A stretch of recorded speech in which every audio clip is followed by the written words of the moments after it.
Hi hello ನಮಸ್ಕಾರ ರೀ ಎಲ್ಲರಿಗೂ. ಎಲ್ಲರೂ ಹೆಂಗದಿರಿ? ಆರಾಮದಿರೇನು? ನಾವು ಆರಾಮದೀವಿ ನೋಡ್ರಿ. ನೀವು ಎಲ್ಲರೂ ಆರಾಮದ್ರಿ ಅಂತ ಅಂದ್ಕೊಂಡು ಇವತ್ತಿನ ಲಾಗ್ನ ಸ್ಟಾರ್ಟ್ ಮಾಡೋಣ ಬರ್ರಿ. ಇವತ್ತು ಸೋಮವಾರ ಬೆಳಗ್ಗೆ ಟೈಮ್ 8 ಗಂಟೆ ಆಗೈತೆ ನೋಡ್ರಿ. ಆಲ್ಮೋಸ್ಟ್ ಎಲ್ಲ ಕೆಲಸ ಮುಗೀತು. ಇನ್ನು ನಾಷ್ಟಕ್ಕೆ ರೆಡಿ ಮಾಡ್ಬೇಕ್ರಿ. ಫಸ್ಟಿಗೆ ಜಳಕ ಎಲ್ಲ ಮುಗಿಸಿ ದೇವ್ರಿಗೆ ಕೈ ಮುಗಿದು ಇನ್ನು ದಿನಾನ ಸ್ಟಾರ್ಟ್ ಮಾಡೋದ್ರಿ. ನಾಷ್ಟ ಮಾಡೋದ್ರಿಂದ ಅಂದ್ರೆ ಆಲ್ರೆಡಿ ಸ್ಟಾರ್ಟ್ ಆಗೈತಿ.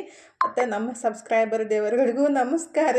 ಈಗಿದ್ರೆ ನಾನು ನಾಷ್ಟಕ್ಕೆ ರೆಡಿ ಮಾಡ್ಬೇಕು ನೋಡ್ರಿ. ನಿನ್ನೆ ಅಂದ್ರೆ ಮೊನ್ನೆ ಅನ್ಸುತ್ತೆ ಅದು ಎಂತಾರೆ ಉಳ್ಳಾಗಡ್ಡಿ ಸಂಡ್ಗಿ ಮಾಡ್ಬೇಕಂತ ಅಕ್ಕಿ ನೆನ್ಸಿಟ್ಟಿನಲ್ರಿ. ಏನು ಸ್ಮೆಲ್ ಬರಾಕತ್ತೈತಿ ಅಂತ ಅನ್ನಕ್ಕಂತೀನಿ. ಅದು ಅಕ್ಕಿನ ನೆನ್ಸಿಟ್ಟಿನಲ್ರಿ, ಹಾಗಾಗಿ ಅದು ಸ್ವಲ್ಪ ಸ್ಮೆಲ್ ಬರಾಕತ್ತೈತಿ. ತೊಳಿಬೇಕ್ರಿ. ಡೈಲಿ ಒಂದ್ಸಲ ತೊಳೆದು ಮತ್ತು ನೀರು ಹಾಕಿ ಇಡಬೇಕು. ನಾಷ್ಟ ಎಲ್ಲ ಮಾಡಿಬಿಟ್ಟು ತೊಳ್ದು ಇಟ್ರಾಯ್ತು ಅಂತೇಳಿ ನಾನು ಅದನ್ನ ಹಾಗೆ ಎತ್ತಿ ಇಟ್ಬಿಟ್ಟು ಈ ಕಡೆ ನಾಷ್ಟಕ್ಕೆ ರೆಡಿ ಮಾಡಾಕಂತೀನಿ ನೋಡ್ರಿ. ಇವತ್ತು ನಾಷ್ಟಕ್ಕೆ ಏನಿತ್ತಲ್ಲ ಉಪ್ಪಿಟ್ಟು ಮತ್ತು ಚೂಡ ಮಾಡೋಣ ಅಂತ ಅಂದ್ಕೊಂಡಿದ್ದೀನಿ ರೀ. ಅವನು ಅಂಗಡಿಗೆ ಹೋಗ್ಯಾನು ಚುಮ್ಮರಿ ತೊಗೊಂಬರಾಕ. ಚುಮ್ಮರಿ ಇದ್ದಿತ್ತಿಲ್ಲ, ಹಾಗಾಗಿ ಅವನು ಚುಮ್ಮರಿ ತೊಂಬರಾಟಿಗೆ ನಾನು ಈ ಕಡೆ ಉಪ್ಪಿಟ್ಟನ್ನು ರೆಡಿ ಮಾಡಿದೆ ನೋಡ್ರಿ. ಅವಾಗೆಲ್ಲ ನಾವು ಚುಮ್ಮರಿ ಚೀಲಗಟ್ಲೆ ತರ್ತಿದ್ವಿ. ಅಂದರೆ ಒಂದು 5-6 kg ಇರೋದ್ರಿ. ಅದು ಒಂದು ಚೀಲ ತಂದ್ರೆ 1-2 ತಿಂಗಳ ತನಕ ಹೋಗ್ತಿತ್ತು. ಇವಾಗ ಸ್ವಲ್ಪ ಅಷ್ಟಿಷ್ಟ ತಂದು ಅಷ್ಟಿಷ್ಟ ತಿನ್ನೋ ಸಮಯ ಸಂದರ್ಭ ಹೆಂಗಿರುತ್ತಲ್ರಿ, ಅದನ್ನ ನೋಡ್ಕೊಂಡ್ಬಿಟ್ಟನೆ ಹೋಗ್ಬೇಕಾಗುತ್ತೆ. ಅಂದರೆ ಖರ್ಚು ಜಾಸ್ತಿ ಆದಂಗೆ ಒಮ್ಮೆ ಜಾಸ್ತಿ ತಂದಿಡೋದು ಅಷ್ಟು ಸರಿ ಅನ್ಸಂಗಿಲ್ಲಲ್ರಿ. ಹಾಗಾಗಿ ಎಲ್ಲನೂ ಬ್ಯಾಲೆನ್ಸ್ ಮಾಡ್ಕೊಂಡೇ ಜೀವನದಾಗ ಸಾಗಬೇಕಾಗುತ್ತೆ. ಹಾಗಾಗಿ ಬೇಕಂದಷ್ಟನ್ನು ತಂದುಬಿಟ್ಟು ಯೂಸ್ ಮಾಡೋದಾಗುತ್ತೆ.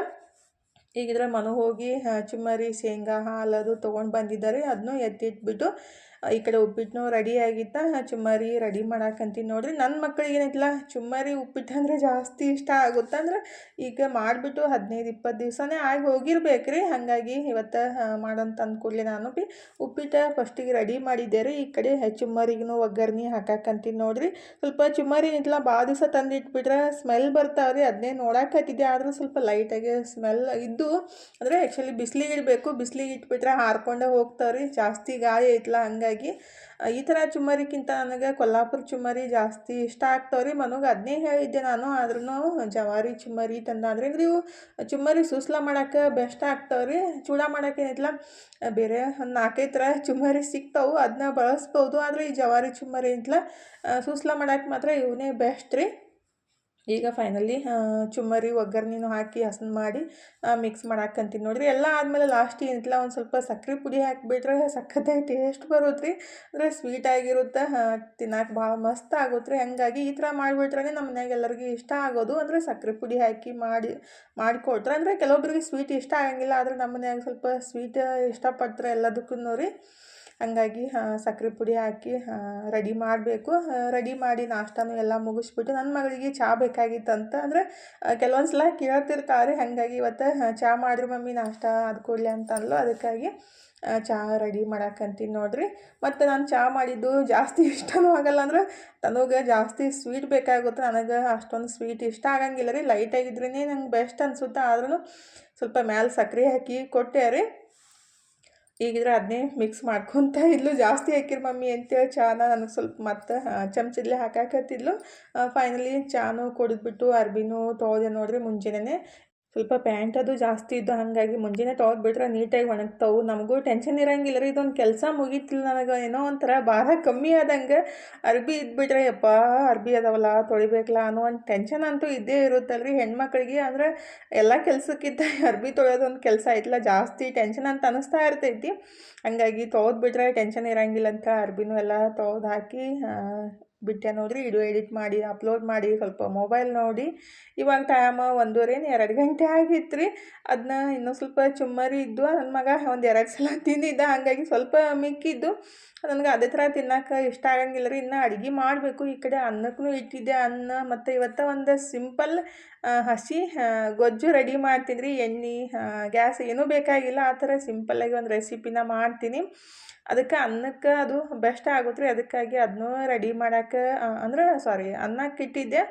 ಫಸ್ಟಿಗಿದ್ರೆ ಇನ್ನೂ ಲೇಟ್ ಐತಲ್ಲ, ಊಟ ಮಾಡೋದು 2-3 ಗಂಟೆಗೆ ಊಟ ಮಾಡಿದ್ರೆ ಆಯಿತು. ಚುಮ್ಮರಿ ಇದ್ದು ಅದಕ್ಕೆ ಸ್ವಲ್ಪ ಸೌತೆಕಾಯಿ, ಉಳ್ಳಾಗಡ್ಡಿ, ಟೊಮೊಟೊ, ಕೊತ್ತಂಬರಿ ಸೊಪ್ಪು, ನಿಂಬೆಹಣ್ಣು ಮತ್ತು ಸ್ವಲ್ಪ ಚಾಟ್ ಮಸಾಲ ಹಾಕಿ ಮಿಕ್ಸ್ ಮಾಡ್ಕೊಂಡು ತಿಂದರೆ ಸಖತ್ತಾಗಿರುತ್ತೆ ನೋಡಿರಿ. ನಾನು ಸ್ವಲ್ಪ ತಿಂದು ಮನಗೂ ಕೊಟ್ರೆ ಆಯ್ತಂತೆ ಸ್ವಲ್ಪ ತಿಂದು ಕೊಟ್ಟು ಈಗಿದ್ರೆ ಟೈಮ್ 2:30 ಆಗಿ 3 ಗಂಟೆ ನಾಲ್ಕು ಬಂದಿತ್ತು. ಅನ್ನನೂ ರೆಡಿ ಆಗಿತ್ತು ರೀ. ನಾನು ಈ ಕಡೆ ಹಸಿ ಗೊಜ್ಜು ಮಾಡಕ್ಕಂತೀನಿ ನೋಡ್ರಿ. ಸಿಂಪಲ್ಲಾಗಿದ್ರೂ ಸೂಪರಾಗಿರುತ್ತೆ.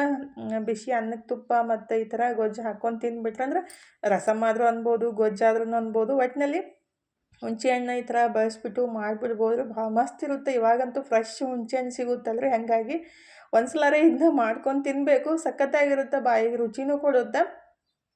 ಮತ್ತು ಎಣ್ಣೆ ಇಲ್ದೇ ಊಟ ಮಾಡಬೇಕಂದ್ರೆ ಈ ಥರ ಕಂಪಲ್ಸರಿ ಇದನ್ನ ಟ್ರೈ ಮಾಡ್ಬೇಕು ನೋಡಿರಿ. ಫಸ್ಟಿಗೆ ಹುಣಸೆ ಹಣ್ಣಿನ ರಸನ ತೆಗೆದ್ಬಿಟ್ಟು ಅದಕ್ಕೆ ರುಚಿಗೆ ಎಷ್ಟು ಬೇಕಷ್ಟು ಉಪ್ಪು, ಬೆಲ್ಲ, ರುಚಿಗೆ ಅಂದರೆ ಖಾರಕ್ಕೆ ಎಷ್ಟು ಬೇಕಷ್ಟು ಖಾರದ ಪುಡಿ ಹಾಕಿ ಕಟ್ ಮಾಡಿದ ಉಳ್ಳಾಗಡ್ಡಿ, ಟೊಮೊಟೊ, ಕೊತ್ತಂಬರಿ ಮತ್ತು ಸ್ವಲ್ಪ ಕುಟ್ಟಿದ್ದ ಬೆಳ್ಳುಳ್ಳಿ ಹಾಕಬೇಕಾಗುತ್ತೆ ರೀ.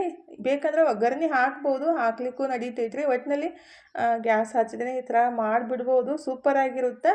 ಕುಟ್ಟಿಟ್ಟಿದ್ದು ಬೆಳ್ಳುಳ್ಳಿ ಹಾಕಿ ಕೈಲಿ ಒಂದು ನೀಟಾಗಿ ಮಿಕ್ಸ್ ಮಾಡ್ಕೊಂಬಿಡ್ಬೇಕು. ಆ್ಯಕ್ಚುಲಿ ಇದನ್ನ ಕೈ ಯೂಸ್ ಮಾಡಿಬಿಟ್ರೆ ಬೆಸ್ಟ್ ಆಗೋದ್ರಿ. ಅದನ್ನ ಎಲ್ಲ ನೀಟಾಗಿ ಮಿಕ್ಸ್ ಮಾಡಿಕೊಂಡು ಲಾಸ್ಟಿಗೆ ಸ್ವಲ್ಪ ಬೇಕಂದರೆ ಜೀರಿಗೆ ಪುಡಿ ಮತ್ತು ಸ್ವಲ್ಪ ಅರಿಶಿನ ಪುಡಿ ಹಾಕ್ಬೋದು, ಇಲ್ಲಾಂದ್ರೆ ಸ್ಕಿಪ್ ಮಾಡಿದ್ರೂ ನಡೀತೈತ್ರಿ. ಈಗ ಹಸಿ ಗೊಜ್ಜು ರೆಡಿ ಆಗಿತ್ತು ನೋಡಿರಿ. ಗ್ಯಾಸ್ನೂ ಬೇಕಾಗಿಲ್ಲ ಮತ್ತು ಎಣ್ಣೆನೂ ಬೇಕಾಗಿಲ್ಲ. ಫುಲ್ ಹೆಲ್ದಿಯಾಗಿನೂ ಇರುತ್ತೆ ಮತ್ತು ಟೇಸ್ಟಾಗಿನೂ ಇರುತ್ತೆ ನೋಡಿರಿ. ಈಗ ಬಿಸಿ ಅನ್ನಕ್ಕೆ ಒಂದು ಚಮಚ ತುಪ್ಪ ಹಾಕ್ಕೊಂಡು ಮ್ಯಾಲೆ ಈ ಥರ ಹಸಿ ಗೊಜ್ಜು ಹಾಕ್ಕೊಂಡು ತಿಂತಾಯಿದ್ರೆ ಸೂಪರಾಗಿರುತ್ತೆ ನೋಡಿರಿ. ಬಾಯಿಗಂತೂ ಸಖತ್ ರುಚಿ ಕೊಡುತ್ತೆ. ಹುಣಸೆ ಹಣ್ಣು ಮತ್ತು ಟೊಮೊಟೊ ಎಲ್ಲ ಬಳಸ್ಬಿಟ್ಟು ಮಾಡಿರ್ತೀವಲ್ಲ, ಮಸ್ತಾಗಿರುತ್ತೆ ನೋಡಿರಿ. ಟೇಸ್ಟ್ ಅಂತೂ ನನಗಂತೂ ಸಿಕ್ಕಾಪಟ್ಟೆ ಇಷ್ಟ ಆಯಿತು. ಆ್ಯಕ್ಚುಲಿ ಇದಕ್ಕೊಂದೆರಡು ಹಪ್ಪಳನ ಫ್ರೈ ಮಾಡ್ಬೇಕಂತ ಅಂದಿದ್ದೆ ರೀ. ಹಪ್ಪಳ ನೋಡ್ತೀನಿ ಎಲ್ಲ ಮುರ್ಕ ಹರ್ಕ ಹಪ್ಪಳ ಇದ್ದು, ಹಾಗಾಗಿ ಅವನ್ನ ಫ್ರೈ ಮಾಡೋಕ್ಕೆ ಮನಸ್ಸೇ ಬರಲಿಲ್ಲ. ಮತ್ತು ಕಟ್ಟಿ ಎತ್ತಿಟ್ಬಿಟ್ಟು ಹಾಗೆ ಊಟನೂ ಮುಗಿಸ್ದೆ ನೋಡಿರಿ. ಊಟ ಮುಗಿಸಿ ಸುಮ್ಮನೆ ಕುಂತಿದ್ದೆ ರೀ. ನಾಯಿಗಳಿಗಾಗಲಿ ಪ್ರಾಣಿಗಳಿಗಾಗಲಿ ಬ್ಯಾಸ್ಗೆಗೇನೈತಲ್ಲ ತಂಪು ಬೇಕನ್ಸುತ್ತೆ ರೀ. ನಮ್ಮ ಮನುಷ್ಯರ್ಗತ್ಲೇ ಅವಕ್ಕೂ ತಂಪು ನೀರು ಕುಡಿಬೇಕು, ತಂಪು ಜಾಗದಾಗ ಕೂಡಬೇಕಂತ ಅನ್ನಿಸ್ತಾ ಇರ್ತೈತಿ. ಮತ್ತು ನನಗೆ ಭಾಳ ದಿವಸದಿಂದ ಅನ್ಕೊಳಕತ್ತಿದ್ದೆ ರೀ, ಗುಬ್ಬಚ್ಚಿಗೊಂದು ಮತ್ತು ನಾಯಿಗೊಂದು ಈ ಥರ ಮಣ್ಣಿನ ಪಾಟನ್ನು ತಂದುಬಿಟ್ಟು ಅವಕ್ಕೆ ನೀರು ಇಡಬೇಕಂತೇಳಿ. ಅದು ಆಗಲ್ಲ ಆಗೈತ್ರಿ. ಅಂದರೆ ನಮ್ಮ ಮನೆಯವ್ರು ಕರ್ಕೊಂಡೇ ಹೋಗಂಗಿಲ್ಲ.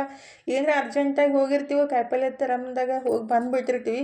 ಈ ರೀತಿ ಮಣ್ಣಿನ ಮಡಿಕೆ ಆಗಲಿ ಮತ್ತು ಗಡಿಗೆ ಆಗಲಿ ಬೇಕಂದ್ರೆ ಒಂದು ಸ್ಟೇಡಿಯಮ್ ಕಡೆ ಹೋಗ್ಬೇಕು ರೀ, ಇಲ್ಲಾಂದ್ರೆ ಬಸ್ ಸ್ಟ್ಯಾಂಡ್ ಕಡೆ ಹೋಗಬೇಕು. ಅಂದ್ರೆ ಹಳೆ ಬಸ್ ಸ್ಟ್ಯಾಂಡ್ ಕಡೆ ಹೋಗಬೇಕು. ಅಂದರೆ ಕಿತ್ತೂರು ರಾಣಿ ಚೆನ್ನಮ್ಮ ಬಸ್ ಸ್ಟ್ಯಾಂಡ್ ಐತಲ್ರಿ, ಅಂದ್ರೆ ಮೊನ್ನೆ ಹೊಸದಾಗಿ ನಾಮಕರಣ ಮಾಡಿದ್ದು. ಫಸ್ಟೆಲ್ಲ ಹಳೆ ಬಸ್ ಸ್ಟ್ಯಾಂಡನ್ನ ಅಂತಿದ್ವಿ, ಅಲ್ಲಿ ಹೋಗ್ಬೇಕಾಗುತ್ತೆ ರೀ. ಹಾಗಾಗಿ ಕರ್ಕೊಂಡು ಹೋಗ್ಲಾರ ಬಿಟ್ಟಕ್ಕೆ ನಾನು ಇದನ್ನೇ ತೊಗೊಬಿಟ್ಟು ಇಡೋಣ ಪಾಪ ಅಂತೇಳಿ. ಅಂದ್ರೆ ಭಾಳ ದಿವಸದಿಂದ ಅನ್ಕೋತಾ ಇದ್ದೆ ತೊಗೊಂಬರ್ಬೇಕಂದ್ರೂ ಆಗಲೇ ಇಲ್ಲ. ಅದಕ್ಕಾಗಿ ಇವತ್ತು ಫೈನಲಿ ಬೇಡೇ ಇವ್ರು ಯಾವಾಗ ತಂದು ಕೊಡ್ತಾರೆ ಏನಂತೇಳಿ ಇದನ್ನೇ ಅದನ್ನ ತೊಗೊದ್ಬಿಟ್ಟು ಅದ್ರೊಳಗೆ ನೀರು ತುಂಬಿಟ್ರಾಯ್ತು. ಅಂದರೆ ನಾವು ಇದೇನೈತಲ್ಲ ರೀ, ಸಣ್ಣ ಬೊಗಣಿ ಒಳಗೆ ಡೈಲಿ 3 ರಿಂದ 4 ಸಲ ತುಂಬಿಡ್ತೀವಿ ರೀ ನೀರು. ಅಂದ್ರೆ ಖಾಲಿ ಆದಾಗ ಒಂದೊಂದು ಸಲ ತುಂಬಿಡ್ತೀವಿ, ಒಂದೊಂದು ಸಲ ಜಲ್ದಿನೇ ಖಾಲಿ ಆಗಿರ್ತೈತಿ. ಅದಕ್ಕಾಗಿ ಅದನ್ನ ಸ್ವಲ್ಪ ಬಿಸಿ ಆಗ್ತಾವಲ್ರಿ ಈಗ ಬೇಸ್ಗೆಯಾಗ, ಹಾಗಾಗಿ ಅವಕ್ಕೂ ಕುಡಿಯೋಕೆ ಕಷ್ಟ ಆಗುತ್ತೆ. ಅದಕ್ಕಾಗಿ ಮಣ್ಣಿನ ಗಡಿಗೆ ಒಳಗಿದ್ರೆ ತಂಪಾಗಿರ್ತಾವಂತೇಳಿ ಈ ಥರ ನಾನು ಅದನ್ನ ಸ್ವಚ್ಛಗೆ ಫಸ್ಟಿಗೆ ಮಣ್ಣೆಲ್ಲ ತೆಗೆದು ಸ್ವಚ್ಛಗೆ ತೊಳೆದು ಅದಕ್ಕೆ ನೀರನ್ನು ತುಂಬಿಟ್ಟೆ ನೋಡಿರಿ. ಆ ಕಡೆ ಮನೆಯೊಳಗಿನ ಹುಡುಗರು ಬಂದುಬಿಟ್ಟು ನಾಯಿಗಳಿಗೆ ನೋಡಾಕಂತಿದ್ದು. ಇದು ಅಂತೂ ಇಷ್ಟು ಐತಲ್ರಿ ನಾಯಿ, ಅವ್ರಿಗೆ ತೋರಿಸ್ಬಿಟ್ಟು ಮತ್ತೆ ಇಲ್ಲಿ ಬಂದು ತಂಪಾಗಿ ಜಾಗ ಹುಡುಕಾಡಿ ಕುಂತು ಬಿಡುತ್ತೆ ರೀ. ನಮ್ಮ ಮನು ಇದ್ರೆ ಡೈಲಿ 1-2 ಸಲ ಅದಕ್ಕೆ ತಂಪಾಗಿ ಕೂಡಲಿ ಅಂತ ನೀರು ಹೊಡಿತಾ ಇರ್ತಾನು. ಹಾಗಾಗಿ ಅಲ್ಲೇ ಬಂದು ಕೂಡುತ್ತೆ. ಇವು ಮಕ್ಳು ಏನು ಮಾಡಾಕತ್ತಾವಂದ್ರೆ ಅಲ್ಲಿ ಸುಮ್ಮನೆ ಬಿಡೋದ್ಬಿಟ್ಟು ಇಲ್ಲೇ ನಾಯಿ ಮರಿನ ತಂದುಬಿಟ್ಟು ಅದ್ರ ಹತ್ರ ಅವಕ್ಕೂ ತಂಪಾಗಲಿ ಅಂತೇಳಿ ಇವರು ಬಿಡಾಕತ್ತಿದ್ರು. ಪಾಪ ಅನ್ಸುತ್ತೆ ರೀ ಮಕ್ಕಳನ್ನ ನೋಡಿಬಿಟ್ಟು. ಯಾಕಂದ್ರೆ ಅವ್ರ ಪಪ್ಪ ಇಲ್ಲ, ಅವ್ರ ಮಮ್ಮಿನೇ ಸಾಕೋದು. ಅಂದ್ರೆ ಪಾಪ ಈ ಥರ ಎಲ್ಲ ಕೇಳಿಬಿಟ್ಟಾಗ ಬೇಜಾರೂ ಅನ್ಸುತ್ತೆ. ಏನು ಮಮ್ಮಿಗೆ ಹೆಲ್ಪ್ ಮಾಡ್ತಿರಲ್ಲ ಅಂತ ನಾನು ಕೇಳಿದ ಕೂಡಲೇ ಹ್ಞೂ ಮಾಡ್ತೀವಿ ರೀ ಅಂತಿ, ನಮ್ಮ ಮಮ್ಮಿ ಬರೋಕ್ಕೆ ಕಸ ಗುಡಿಸ್ತೀವಿ ರೀ, ಬಾಂಡೆ ತೊಳಿತೀವಿ ರೀ, ಎಲ್ಲ ಮಾಡ್ತೀವಿ ರೀ ಅಂತ ಅನ್ನಕತ್ತಿದ್ರು. ಅಂದರೆ ಕೆಲ್ಸಕ್ಕೆ ಹೋಗ್ತಾರಂತ್ರಿ, ಹಾಗಾಗಿ ಹೇಳಾಕತ್ತಿದ್ರು. ಅದನ್ನೇ ಕೇಳಿ ಸ್ವಲ್ಪ ಬೇಜಾರೂ ಆಯಿತು. ಅಂದ್ರೆ ಯಾವಾಗಾರ ಒಂದ್ಸಲ ಬಂದಿರ್ತಾರೆ. ಇವಾಗ ಸಾಲು ಸೂಟಿ ಐತ್ಲ, ಹಾಗಾಗಿ ಯಾರ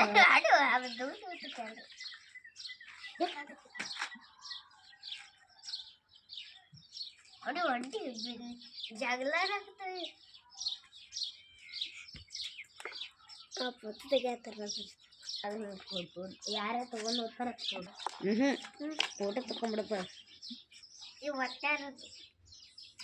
ಇದು ಇದ್ರತೈತ್ಲ ಅಲ್ಲಿ ಫೋಟೋ ತಗೊಂಡ್ಬಿಡ್ತೈತಿ. ಬಿಡು ಅಲ್ಲೇ. ಅದು ಕ್ಯಾಮ್ರಾ ಕಾಣ್ತಾರೆ. ಹಿಂಗೆ ಮಾಡಿದ್ರೆ ಕಾಣ್ತದೆ.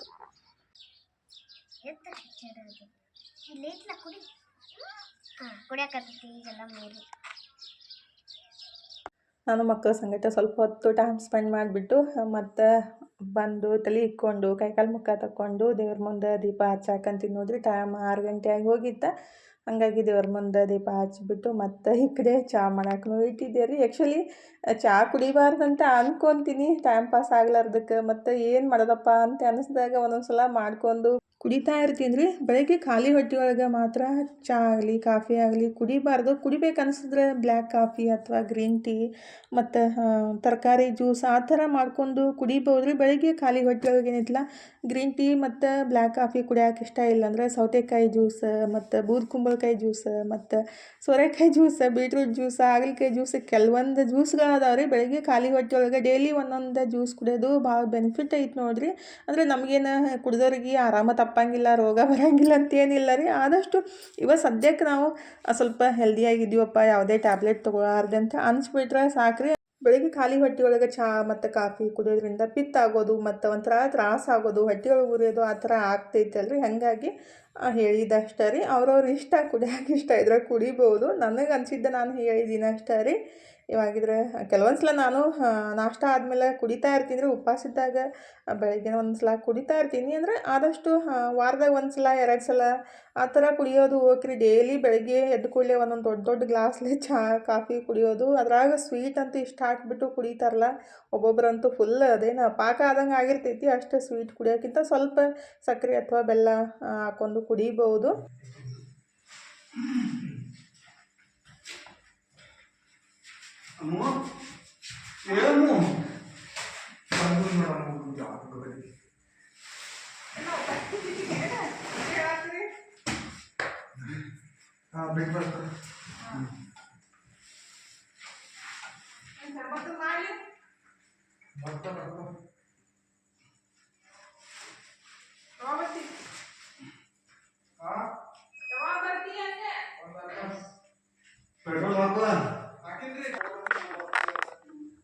ಫೈನಲಿ ಈ ವರ್ಷದ ಗೋಧಿ ನಮ್ಮ ಮನೆಗೂ ಬಂದು ನೋಡ್ರಿ. ಮೊನ್ನೆನೇ ಪವಿತ್ರ ಅಕ್ಕೋರು ನಮ್ಮ ಮನೆಗೆ ಬಂದಿದ್ರಲ್ರಿ. ಅವಾಗನ ಅಂದಿದ್ದೆ ಅವರಿಗೆ, ಅಂದ್ರೆ ನೀವು ತರಿಸಂಬಂದಾಗ ನಮಗೂ ತರಿಸ್ರಿ ಅಂತ ಅಂದಿದ್ದೆ. ಹಾಗಾಗಿ ಅವರು ನಿನ್ನೆ ತರಿಸಿದ್ರು ಅಂತಂದ್ರೆ ಅವ್ರ ಮನೆಗೆ ತಂದು ಕೊಟ್ಟಿದ್ರಂದ್ರಿ.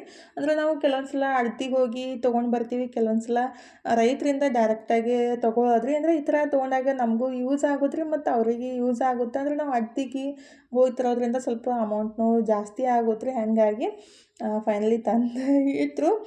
ಈಗಿದ್ರೆ ನಾಯಿಗಳು ಯಾವ ಥರ ನೀರು ಕುಡಿದು ಹೊಂಟಾವೆ ನೋಡಿರಿ. ಈ ಥರ ನೋಡಿ ಖುಷಿ ಆಗುತ್ತಲ್ಲ. ಅಂದರೆ ಡೈಲಿ ಇವು ಎರಡೂ ಅಂತೂ ಬೆಳಗ್ಗೆ ತಿಂದ್ಬಿಟ್ಟು ಹೋದವು ಅಂದರೆ ಸಂಜೆಗೆ ಬರ್ತಾವೆ. ಮತ್ತು ಇನ್ನೂ ಹೋಗ್ತೈತ್ರಿ, ಮರಿ ಹಾಕೈತೆ ಅಂತೇಳಿ ಸುಮ್ಮನೆ ಕೂಡುತ್ತೆ. ನಮ್ಮ ಮನೆಯವ್ರಿದ್ರೆ ಅದನ್ನ ಬಿಚ್ಚಿ ತೋರ್ಸಾಕತ್ತಿದ್ರು, ನೋಡು ಹೆಂಗೆ ಅದಾವೆ, ಚಲೋ ಅದಾವೆ ಅಂತೇಳಿ. ಚಲೋ ಅದಾವೆ ರೀ. ಅಂದರೆ 2 ಕಟ್ಟ ಅಂತೀವಿ ನಾವು, ಅಂದರೆ 70 kg ಇರ್ತಾವೆ ರೀ. 2 ತೊಗೊಂಡಿದ್ದು ಇವಾಗ ಮನು ಹೋಗಿ ಅಂತಂದು ನಾನು ಮತ್ತು ನಾಳೆ ಅಥವಾ ನಾಡ್ದು ಮತ್ತೆ ಹೋಗಿ ತರಾಕೆ ಬರುತ್ತೆ. ಅಂದರೆ ಅವ್ರ ಮನ್ಯಾಗ ಇರ್ತಾವಲ್ಲ ಪವಿತ್ರ ಹಾಕೋರ ಮನ್ಯಾಗ. ಹಾಗಾಗಿ ತೊಗೊಂಡು ಬರಬೇಕು. ಈಗ ಅರ್ಜೆಂಟ್ ನಮಗೂ ಬೇಕಾಗಿದ್ದಲ್ಲ, ನಾಳೆ ಬಿಸ್ಕೊಂಡು ಬರಕ್ಕೆ ಬರುತ್ತಂತೇಳಿ ಒಂದು ತೊಗೊಂಡು ಬಾ ಅಂತ ಅಂದಿದ್ದೆ ರೀ. ಗಾಡಿ ಮೇಲೆ ಬರೋದು ಒಂದಲ್ಲ, ಆಟೋಕ್ಕಾದ್ರೆ ಸುಮ್ಮನೆ 200-300 ರೂಪಾಯಿ ಕೇಳ್ತಾರೆ. ಅದಕ್ಕಾಗಿ ಅವನು ಹೋಗಿ ತೊಗೊಂಡು ಬಂದ ನೋಡ್ರಿ. ಮೊನ್ನೆ ಒಬ್ರು ಸಿಸ್ಟರ್ ಕೇಳಾಕತ್ತಿದ್ರು, ನೀವು ಗೋಧಿ ಜೋಳ ಯಾವ ಥರ ತೊಗೋತೀರಿ ಅಂತೇಳಿ. ನಾವು ಗೋಧಿ ಜೋಳ ಏನೈತಲ್ರಿ ರೈತರಿಂದ ತೊಗೊತೀವಿ. ಅಕಸ್ಮಾತಾಗಿ ಸಿಗ್ಲಿಕ್ಕಂದ್ರೆ ಅಳತಿ ಅಂತ ಇರ್ತಾವ್ರಿ, ಎಲ್ಲ ಊರಾಗ ಇರ್ತಾವೆ, ದೊಡ್ಡ ಊರಾಗ್ರಿ. ಅಲ್ಲಿ ಹೋಗಿ ತೊಗೊಂಡ್ಬಿಟ್ರೆ ಬೆಸ್ಟ್ ನೋಡ್ರಿ. ಅಂದರೆ ಇವಾಗ ರಾಶಿ ಆದಾಗನ ತೊಗೋಬೇಕ್ರಿ. ಅವಾಗ ಸ್ವಲ್ಪ ಕಮ್ಮಿನೂ ಇರ್ತಾವೆ ಮತ್ತು ಚಲೋನೂ ಇರ್ತಾವೆ. ಹಾಗಾಗಿ ಈಗ ರಾಶಿ ಆಗ್ತಾವಲ್ರಿ, ಜೋಳದ್ದು ಗೋಧಿದು 2 ರಾಶಿ ಆಗಕತ್ತಾವ. ಹಾಗಾಗಿ ಇವಾಗ ತೊಗೊಂಡು ವರ್ಷಕ್ಕೆ ಎಷ್ಟು ಬೇಕಲ್ಲ ಅಷ್ಟು ತೊಗೊಂಡಿಡೋದು ಬೆಸ್ಟ್ ನೋಡ್ರಿ. ಅದಕ್ಕೆ ನಾನು ಒಂದು ಪೌಡ್ರ್ ಹಚ್ಚಿ ಇಡ್ತೀನಿ. 2 ವರ್ಷ ಇಟ್ರೂ ಹಾಳಾಗಂಗಿಲ್ಲ ರೀ. ನಮ್ಮ ಮನೆಯೊಳಗೂ ಜೋಳ ಏನೈತಿಲ್ಲ 2 ವರ್ಷ ಆಗೋಯಿತು, ಇನ್ನೂ ಚಲೋನೇ ಇದಾವೆ. ಹಾಗಾಗಿ ಒಂದು ಸಲ ತೊಗೊಂಬಿಟ್ರೆ ಟೆನ್ಷನ್ನೂ ಇರೋಂಗಿಲ್ಲಲ್ರಿ. ಈಗ ಅಡುಗೆನೂ ಮಾಡಾಕಂತೀನಿ ನೋಡ್ರಿ. ನಾಳೆ ಹಸನ್ ಮಾಡಿ ಬೀಸ್ಕೊಂಡು ಬರಬೇಕು. ಇವತ್ತಿನ ಲಾಗ್ನೂ ಇಲ್ಲೇ ಮುಗಿಸೋಣ್ರಿ. ಇವತ್ತಿನ ಲಾಗ್ ನಿಮಗೆ ಹೆಂಗೆ ಅನಿಸ್ತು ಅಂತೇಳಿ ಕಮೆಂಟ್ ಬಾಕ್ಸ್ ಒಳಗೆ ಹೇಳೋದು ಮರೆಯೋಕೆ ಹೋಗಬೇಡ್ರಿ. ಲಾಗ್ ಇಷ್ಟ ಆಗಿದ್ರೆ ಲೈಕ್ ಮಾಡಿ, ಶೇರ್ ಮಾಡಿ, ಸಬ್ಸ್ಕ್ರೈಬ್ ಮಾಡಿಕೊಂಡ್ರೆ ಸಪೋರ್ಟ್ ಮಾಡಿರಿ. ಥ್ಯಾಂಕ್ ಯು ಫಾರ್ ವಾಚಿಂಗ್ ರೀ. ಮತ್ತೆ ಹೊಸ ಲಾಗ್ ಜೊತೆಗೆ ಸಿಗ್ತೀವಿ ರೀ.